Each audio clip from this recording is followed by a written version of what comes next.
आपका अपने YouTube channel the institute of mathematics में स्वागत है। मैं हूं प्रिंस कुमार। हम लोग जो इस क्लास में शुरू करने जा रहे हैं अर्थमेटिक, और अर्थमेटिक में हम लोग पहला जो चैप्टर पढ़ेंगे वह पढ़ेंगे परसेंटेज या प्रतिशत के बारे में। परसेंटेज चैप्टर जो है प्रतिशत चैप्टर जो है पूरे अर्थमेटिक का बेस है, पूरी अर्थमेटिक का ऋण है। परसेंटेज चैप्टर से तो आपके एग्जाम में सवाल पूछा ही जाता है, साथ ही साथ परसेंटेज चैप्टर का यूज करके हम लोग profit and loss, compound interest, simple interest, discount, successive increase, successive decrease, इन तमाम चीजों में जो है हम लोग परसेंटेज के कंसेप्ट का भरपूर तरीके से यूज करते हैं। तो चलिए, बहुत ही खूबसूरत चैप्टर है, बहुत ही मजेदार चैप्टर है परसेंटेज। बिल्कुल बेसिक लेवल से, बिल्कुल जीरो लेवल से हम लोग परसेंटेज की शुरुआत करते हैं। धैर्य बना के रखिएगा।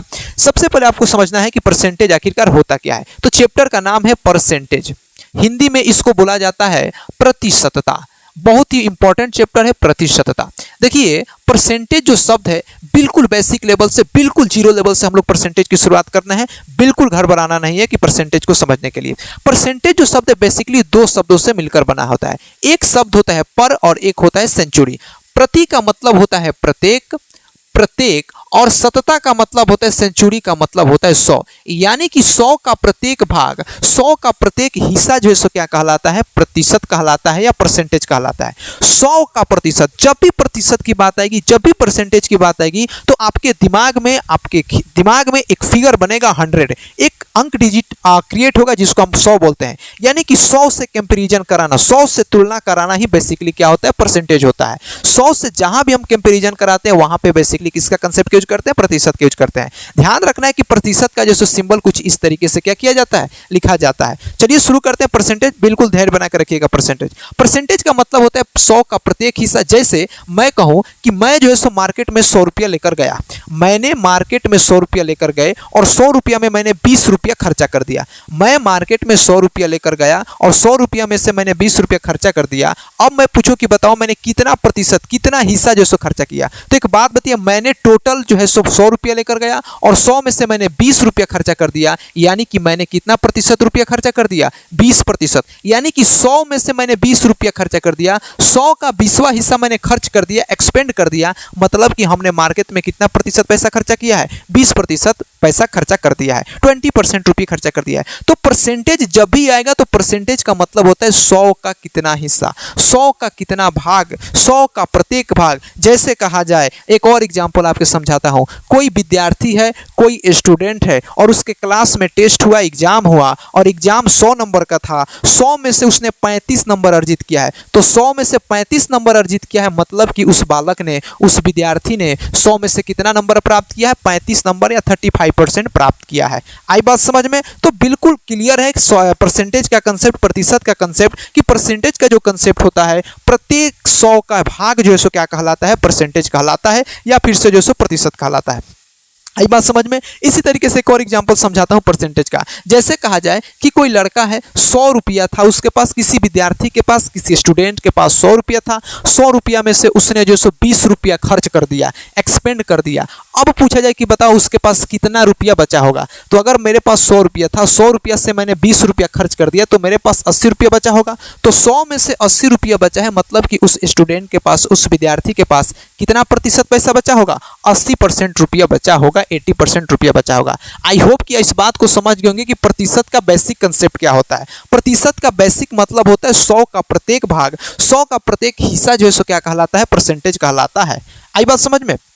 जैसे मैं यहां पर एक डाटा लिख रहा हूं, समझना। मैं लिख रहा हूं 1%, तो 1% का मतलब हो जाएगा 100 में से 1, 100 का 1, 100 का 1। मैं लिखता हूं 2%, तो 2% का मतलब होता है 100 में से कितना, 2। मैं लिखता हूं 3%, तो 3% का मतलब 100 में से 3। मैं लिखता हूं 4%, मतलब 100 में से कितना, 4। परसेंटेज जहां भी आएगा, प्रतिशत की जहां भी चर्चा की जाएगी, उसका तुलना, उसका कंपैरिजन हम लोग 100 से करते हैं। 100 का कितना, 5, तो 5%। 100 में से 6, 6%। 100 में से 80, 80%। 100 में से 73, 73%। आई बात समझ में? तो ये हुआ परसेंटेज का बेसिक कंसेप्ट। परसेंटेज का मतलब यही हुआ। अब जो सो कुछ चीजें हैं, अब जो सो कुछ चीजें जो आपको ध्यान में रखना है कि परसेंटेज का मतलब क्या होता है। परसेंटेज जैसे मैंने यहाँ पे लिखा 5%, तो 5% का मतलब आपको पता है कि 5% का मतलब होता है 5/100। 5%, 5% का मतलब होता है 5/100। क्या एक बात बताओ, 5% को 5 से 100 कटेगा तो 1/20 लिख सकते हैं कि नहीं लिख सकते हैं? निश्चित रूप से लिख सकते हैं। तो एक बात ध्यान रखना है कि अगर परसेंटेज में कुछ डाटा दी गई है तो उस परसेंटेज को हम लोग फ्रैक्शन में यानी कि भिन्न में भी जो है सो क्या कर सकते हैं? लिख सकते हैं। अगर मैंने यहाँ पे लिखा कि 5% को हम लोग 1/20 भी जो है सो क्या कर सकते हैं? निश्चित रूप से कॉन्फिडेंस रूप से लिख सकते हैं। आई बात समझ में? इस प्रतिशत का मतलब क्या है? इस फ्रैक्शन में और परसेंटेज में दोनों में एक गहरा संबंध होता है, एक डीपली रिलेशन होता है। रिलेशन क्या होता है अभी समझाते हैं। ये जो नीचे वाला नंबर लिखा रहता है डिनोमिनेटर में यानी कि हर में जो नंबर लिखा रहता है, यह इस नंबर को हम लोग मूल संख्या मान लेते हैं या ओरिजिनल नंबर मान लेते हैं। 5% का फ्रैक्शन 1/20 लिखा है, 1/20 लिखा है। इसका मतलब है कि 20 का 5% जो सो कितना है? 1 है। 20 का 5% कितना है? 1 है। यानी कि प्रतिशत और फ्रैक्शन वैल्यू जो सो आपस में क्या है? रिलेट है, एक दूसरे से संबंधित है। मैं दूसरा एग्जांपल लेता हूं। अगर मैं कहूं कि यहां पे मैं लिखता हूं 1/3, सॉरी मैं लिखता हूं 33%, 33%। तो 33% को जो फ्रैक्शन में लिखेंगे तो हो जाएगा 33/100। 33 बटा क्या हो जाएगा? 100। 33% का फ्रैक्शन वैल्यू कितना हो जाएगा? 33/100 हो जाएगा। यानी कि जो परसेंटेज है और ये फ्रैक्शन है एक दूसरे से संबंधित है। यानी कि जो नीचे वाला नंबर लिखा रहता है वो होता है हमेशा ओरिजिनल नंबर या मूल संख्या। 100 का 33% कितना होगा? 33 होगा। दूसरा एग्जाम्पल ले लेते हूं। मैं लिखता हूं 40%। 40% का फ्रैक्शन वैल्यू निकालेंगे तो हो जाएगा 40/100। 40/100 इसको कैंसिल कराएंगे, 20 दूना 40, 20×5 100। यानी कि 40% को फ्रैक्शन में हम लोग 2/5 लिख सकते हैं कि नहीं लिख सकते हैं? निश्चित रूप से लिख सकते हैं। अब यहाँ पे जो संख्या लिखी गई है 5, इसका मतलब हुआ 5 का 40% जो कितना होगा? 2 होगा। 5 का 40% निकालेंगे तो कितना आएगा? 2 आएगा। तो ये होता है प्रतिशत और फ्रैक्शन के बीच गहरा संबंध होता है और इसी को हम लोग को समझना है। अगर इसको समझ गए तो आप जो है सो समझ कर चलिए कि परसेंटेज चैप्टर पूरी तरीके से आपके कमांड में है और पूरे परसेंटेज चैप्टर पर आप विजय प्राप्त कर सकते हैं। हालांकि परसेंटेज चैप्टर पर विजय प्राप्त करना बहुत ही कोई कठिन काम नहीं है और कोई आसान काम भी नहीं है। इसमें चीजें जो सो थोड़ा सा कंसेप्चुअली चलती है। आई बात समझ में? अब देखिए क्या है कि अब ध्यान यहाँ पे रखना है कि अगर कुछ परसेंटेज में दी गई है तो उसको फ्रैक्शन में बनाने के लिए 100 से भाग दे देते हैं। ये आपको भाग देते नहीं, बेसिकली इसका मतलब ही होता है 100। जैसे मैं लिखता हूँ 5%, तो 5% का मतलब होता है 5/100। इसको कैंसिल कराएंगे तो 1 लिख सकते हैं। मैं लिखता हूँ 10%, तो 10% का मतलब होता है 10/100 यानी कि 100 का 10 हिस्सा। इसको कैंसिल करेंगे तो 1/10 लिख सकते हैं। यानी कि परसेंटेज से फ्रैक्शन में कन्वर्ट करने के लिए, प्रतिशत से भिन्न में बदलने के लिए हम लोग 100 से बेसिकली क्या कर देते हैं? भाग दे देते हैं। उसी तरीके से एक उल्टा रिलेशन जान लीजिए कि अगर कहीं पर फ्रैक्शन में लिखा है, फ्रैक्शन में यानी कि भिन्न में लिखा है, जैसे मैं एक लिखता हूं 2/5, ये फ्रैक्शन में लिखा है, भिन्न में लिखा है। इस भिन्न को प्रतिशत में बनाने के लिए कुछ नहीं करना है। इसमें सिंपली हम लोग 100% से मल्टीप्लाई करा देंगे। 5 से इसको कैंसिल कराएंगे 20, 2 में 20 से मल्टीप्लाई कराएंगे तो हो जाएगा 40%। कितना हो जाएगा? 40%। तो एक डाटा याद रखना है क्या कि फ्रैक्शन से भिन्न में बदलना है, सॉरी परसेंटेज से भिन्न में बदलना है तो 100 से भाग, और फ्रैक्शन से परसेंटेज में बदलना है तो 100% से क्या करा देंगे? गुणा करा देंगे। अब क्या है कि कुछ ऐसे हमारे पास डाटा आते हैं जिस डाटा का यूज करके हम लोग डायरेक्ट पेपर में सवाल को लगाएंगे। कुछ ऐसे डाटा होते हैं जिन डाटा का बार बार जो सो हमारे पेपर में रिपीटेशन होता है और उस डाटा को हम लोग परसेंटेज का फ्रैक्शन वैल्यू और फ्रैक्शन का परसेंटेज वैल्यू, क्योंकि मैंने थोड़ा देर पहले आपको समझाया था कि किसी भी चीज का परसेंटेज और फ्रैक्शन में एक गहरा संबंध होता है, एक डीपली रिलेशन होता है। अगर उस चीज को अगर आपको याद है तब आप सवाल को इजीली वे में आप सवाल को कन्वर्ट करके ले जाएंगे बिना किसी तामझाम के। ना कोई फॉर्मूला का जरूरत है, ना किसी की जरूरत है, केवल आपको प्रतिशत और उसका फ्रैक्शन वैल्यू याद होना चाहिए, जो आपको मैं समझाने का प्रयास करता हूं। जैसे मैं आपके सामने एक डाटा लिखता हूं, मैं कहूं कि यहां पे लिखा है 1/2, 1/2 एक भिन्न लिखा है, एक फ्रैक्शन लिखा है। इसको प्रतिशत में कन्वर्ट करना है, परसेंटेज में लिखना है। तो प्रतिशत में लिखने के लिए इसमें क्या करेंगे कि हम लोग 100% से मल्टीप्लाई करा देंगे। ये तो आपको तरीका पता है। चाहे कोई भी फ्रैक्शन लिखा हो, कोई भी भिन्न लिखा हो, उसको प्रतिशत में बनाने के लिए क्या करना है? 100% से मल्टीप्लाई करा दीजिए। 2 से इसको कैंसिल कराएंगे तो कितना हो जाएगा? 50%। 50%। 1/2 को अगर हमको लिखना होगा तो 50% लिख सकते हैं। आई बात समझ में? तो ये तो हुआ हमारा बेसिक तरीका जिसको हमको याद करना है। लेकिन अब ऐसे डाटा को आप हल करने जाइएगा तो टाइम खर्च होगा।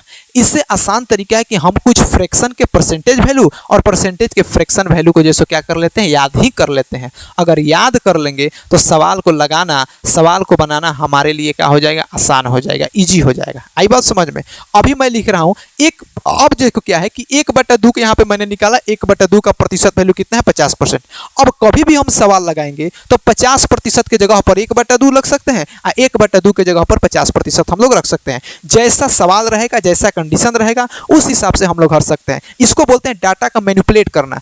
परसेंटेज जहाँ पे जरूरत पड़ेगा फ्रैक्शन ले लेंगे, फ्रैक्शन की जगह पर परसेंटेज लेंगे, लेकिन ये लेंगे कब, जब हमको डाटा जो है सो याद रहेगा। अब याद करने का तरीका क्या है, आपको बार बार लिखना है, बार बार सवाल में इंप्लीमेंट करना है, बार बार सवाल लगाना है। अगर आप सवाल लगाते हैं तब जो सो आपको आसानी से डाटा याद होगा। मैं आपके सामने कुछ महत्वपूर्ण डाटा को लिखते हैं जिस फ्रैक्शन का आपको परसेंटेज वैल्यू जैसे क्या रखना है, याद रखना है। सबसे पहले एक डाटा आता है 1/2। 1/2 को जब प्रतिशत में लिखेंगे तो हो जाएगा 50%।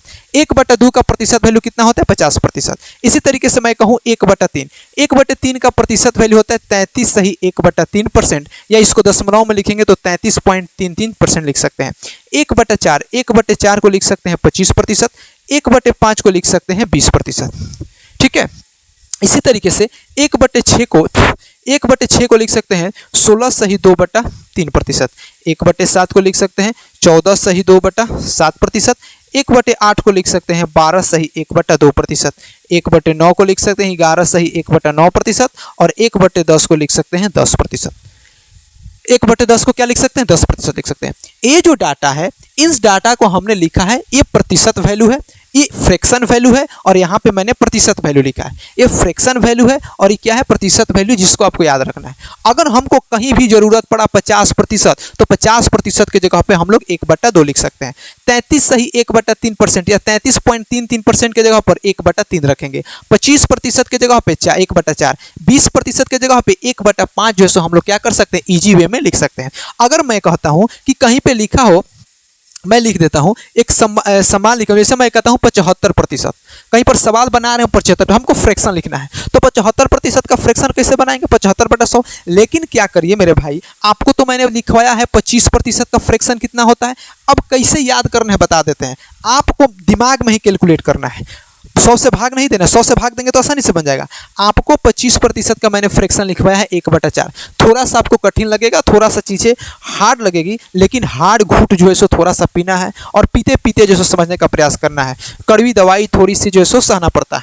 तो 25% का फ्रैक्शन वैल्यू 1/4, तो 25 का कितना गुना है, 3 गुना है। 25 का 3 गुना 75, तो 1/4 का 3 गुना करेंगे तो हो जाएगा 3/4। तो डायरेक्ट वे में 75% को हम लोग क्या लिख सकते हैं, 3/4 लिख सकते हैं। आई बात समझ में। उसी तरीके से मैं कहता हूं कि एक फ्रैक्शन लिखा हो, एक मैं फ्रैक्शन लिखता हूं कि 37 सही 1/2%, 37 सही 1/2% लिखना हो। इसको फ्रैक्शन वैल्यू करके बताओ कितना आएगा, तो 37 सही 1/2% आपको लिखना है।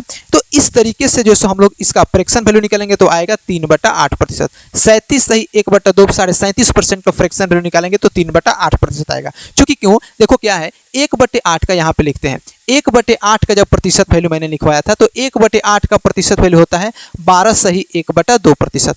1/8 का प्रतिशत वैल्यू होता है 12 सही 1/2%। तो इसका 3 गुना कर दो। 3 गुना करेंगे तो 12 में 3 से मल्टीप्लाई करेंगे तो हो जाएगा 36, और 3 में 1 से मल्टीप्लाई करेंगे तो हो जाएगा 3/2। लेकिन यह जो फ्रैक्शन लिखा है, यह सही फ्रैक्शन नहीं लिखा है, यह मिक्स फ्रैक्शन लिखा है। और मिक्स फ्रैक्शन में तभी होता है जब यहाँ पे प्रॉपर फ्रैक्शन लिखा हो, और यह इम्प्रॉपर फ्रैक्शन लिखा है। तो 2 में 3 से भाग देंगे तो 1 आएगा, और 1 36 में जुड़ जाएगा तो हो जाएगा 37 सही 1/2%। तो अगर हमको 37 सही 1/2% लिखना होगा तो उसके जगह पर डायरेक्ट हम लोग किसका यूज करेंगे, 3/8 का यूज करेंगे। तो कहने का मतलब है कि हमारे पास कुछ ऐसे डाटा हैं, कुछ ऐसे फ्रैक्शन वैल्यू हैं जिनका हमको परसेंटेज फॉर्म और कुछ परसेंटेज फॉर्म का फ्रैक्शन फॉर्म भी जो है हमको क्या होना चाहिए, याद हर हाल में होना चाहिए। तो हम इसको डिलीट करते हैं। अब 1/10 के अलावा भी कुछ फ्रैक्शन है जिनका प्रतिशत याद रखना है। 1/10 के बाद आता है 1/11। यहाँ से लिखते हैं 1/11 को लिख सकते हैं 9 सही 1/11% लिख सकते हैं। उसी तरीके से मैं कहता हूँ 1/12, 1/12 को लिख सकते हैं 8 सही 2/3%। 1/13 को लिख सकते हैं 7 सही 9/13%। 1/14 को लिख सकते हैं 7 सही 2/7%। उसी तरीके से 1/15 को लिख सकते हैं 6 सही 2/3%। 1/16 को लिख सकते हैं 6 सही 1/4%। 1/18 को लिख सकते हैं, सॉरी 1/17 को लिख सकते हैं 5 सही 15/17%, 1/18 को लिख सकते हैं 5 सही 5/9%, और 1/19 को लिख सकते हैं 5 सही 5/19%, और 1/20 को जो है हम लिख सकते हैं 5%। तो ये कुछ इंपॉर्टेंट फ्रैक्शन वैल्यू हैं जिनका परसेंटेज फॉर्म और इसका परसेंटेज का फ्रैक्शन हमको दोनों तरीके से याद रहना चाहिए। अगर कहीं पे लिखा हो 7 सही 9/3% तो उसके जगह पर 1/13 यूज कर सकते हैं। अगर कहीं पे 6 सही 1/4 लिखा हो तो उसके जगह पर हम लोग 1/16 का क्या कर सकते हैं, यूज कर सकते हैं। आई बात समझ में? तो समझ गए होंगे। अभी जब आपको सवाल हम करवाएंगे वहां पे इस चीज का, इसका हम लोग इंपॉर्टेंट आपको बताएंगे कि कितना इंपॉर्टेंट है। अभी आपको शायद थोड़ा सा समझ में ना आ रहा हो कि इसकी इंपॉर्टेंट क्या है, इसकी उपयोगिता क्या है, लेकिन जब आप सवाल बनाइएगा तब इन डाटाओं का जो है, जब आपके पेपर के हम सवाल करवाएंगे या और भी सवाल टाइप वाइज करवाएंगे, तो वहां पे जब आपको इस सवाल को मैनिपुलेट करवाएंगे, सवाल डाटा को इधर उधर करेंगे, तब आपको समझ में आएगा कि इस डाटा का परसेंटेज का फ्रैक्शन वैल्यू और फ्रैक्शन का परसेंटेज वैल्यू, क्योंकि ये इसलिए इतना इंपॉर्टेंट हो जाता है डाटा कि चूंकि इसी चैप्टर में नहीं बल्कि प्रॉफिट एंड लॉस चैप्टर में, कंपाउंड इंटरेस्ट में, सिंपल इंटरेस्ट में, डिस्काउंट चैप्टर में, इन तमाम चैप्टर्स में भी जो है सो इसका हम लोग यूज करेंगे। आई बात समझ में?